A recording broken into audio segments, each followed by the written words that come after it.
Hi friends, welcome to our channel మర్కంటి mastery. Friends, మనము ఈ రోజుల్లో అనేకమైనటువంటి గుళ్ళు గోపురాల్లో కావచ్చు, లేదా మన ఇంటిలో కావచ్చు, రకరకాలైనటువంటి పూజా కార్యక్రమాల్లో మనం పాల్గొంటుంటాం. ఫ్రెండ్స్, ఈ పూజా కార్యక్రమాల్లో పాల్గొనడానికి మనం ఏం చేయాలి?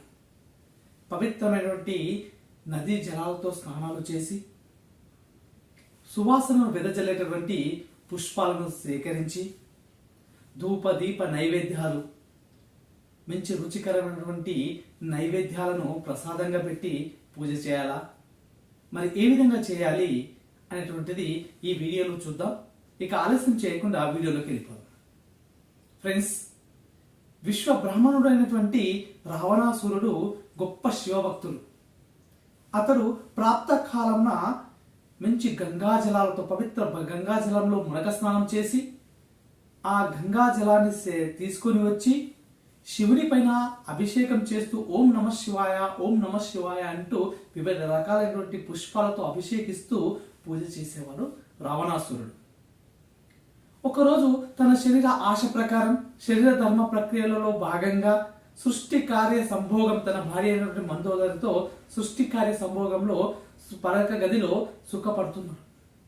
అనుకోకుండా అతనికి తన యొక్క దినచర్య గుర్తుకొస్తుంది. ప్రాప్తకాలంలో అతను శివునికి చేసినటువంటి ఈ ప్రాప్తకాల శివ స్మరణ ఏతుందో, ఆ శివుని యొక్క పూజ ఏదైతుందో అది గుర్తుకొస్తుంది. వెంటనే శివునితో ముక్తారన్నమాట. స్వామి, నేను ప్రతిరోజటిలాగా నీ పూజను చేయలేకపోతున్నాను, నన్ను క్షమించండి. ఎందుకంటే నేను ఈ పడక గదిలో నుండి ఆ పవిత్ర గంగా జలాలతో స్నానాలు చేసి ఆ పవిత్ర గంగా జలాన్ని తీసుకొచ్చి నిన్ను అభిషేకించలేను. ఈ రోజటి నా ఈ పూజను మీరు స్వీకరించండి అని చెప్పేసి అంతవరకు తన భార్య తన శరీరాల మధ్య నలిగినటువంటి ఆ పువ్వులలో కొన్ని పువ్వులను స్వీకరిస్తాడు.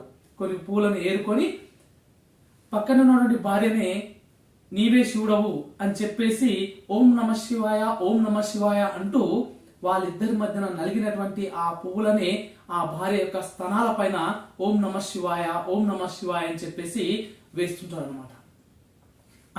అప్పటి వరకు తన యొక్క భర్తతో సంభోగంలో ఉన్నటువంటి ఆ మందోదరి పైన వేసినటువంటి ఆ పువ్వులు ఏవైతున్నాయో, ఎప్పుడైతే రావణాసురుడు వాటిని వేస్తూ ఓం నమ శివాయ అని చెప్పేసి భక్తి శ్రద్ధలతో అంటుంటాడో, వెంటనే ఆ పువ్వులు కైలాసంలో ఉన్నటువంటి ఆ శివుని పైన పడతాయి.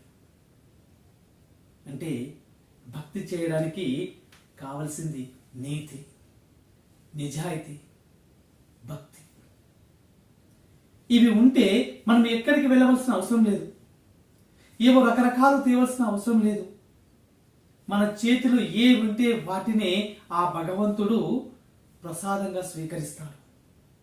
కానీ ఒకటి మాత్రం గుర్తుంచుకోవాలి, ఎదుటి వారిలో కూడా దైవత్వాన్ని కనుక చూసినట్టయితే ప్రతి వ్యక్తిలో మనకు దేవుని యొక్క దర్శనం అనేది జరుగుతుంది. ఆత్మానం సర్వభూతాని అంటారు. అంటే ప్రతి వ్యక్తిలో కూడా దేవుడు ఉన్నాడు. కాబట్టి మనం దేవుణ్ణి ఎంత భక్తి శ్రద్ధలతో మనం పూజిస్తామో ఎదుటి వాళ్ళను కూడా అదే విధంగా గౌరవించాలి. గౌరవించినట్లయితే ఎదుటి వాళ్ళలో కూడా మనకు పరమాత్మ యొక్క దర్శనం జరుగుతుంది. అంతే తప్ప ధూప దీప నైవేద్యాలు, రుచికరమైన వంటలు, సువాసన వెదజల్లేటువంటి పువ్వులు, పవిత్ర గంగాజలాలు ఇవేవి కూడా ఆ పూజకు కావాలన్నటువంటి రూల్ ఏమీ లేదు.